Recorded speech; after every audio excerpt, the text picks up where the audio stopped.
Ekspertët kanë ngritur alarmin se përdorimi i pakontrolluar i telefonave dhe rrjeteve sociale po dëmton seriozisht shëndetin mendor dhe fizik të fëmijëve, duke rritur ankthin, depresionin, problemet me gjumin dhe shikimin. Sipas tyre, kompanitë e teknologjisë po nxisin varësinë digjitale. Ekspertët kanë ngritur alarmin për ndikimin e thellë që ekranet dhe rrjetet sociale po kanë në shëndetin mendor dhe fizik të fëmijëve. Ata thonë se përdorimi i pakontrolluar i teknologjisë përbën çështjen më urgjente të shëndetit publik të kohës sonë dhe qeveritë kanë dështuar të mbrojnë brezin e ri.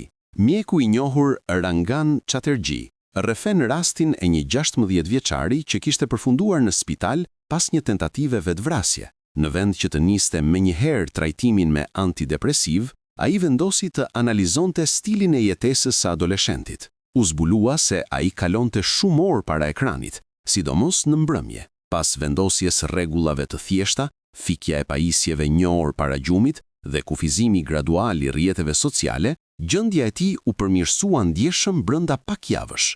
Mjek e psikolog theksojnë se pasojat e përdorimit të tepërt janë të shumta: rritje e ankthit dhe depresionit, çrregullime të gjumit, probleme me shikimin dhe qëndrimin, si dhe vonesa në zhvillimin e gjuhës tek fëmijët e vegjël. Ata theksojnë se çdo orë shtesë para ekranit rrit ndjeshëm rrezikun e miopisë, ndërsa ekspozimi i hershëm ndaj përmbajtjeve të papërshtatshme online është gjithnjë në rritje.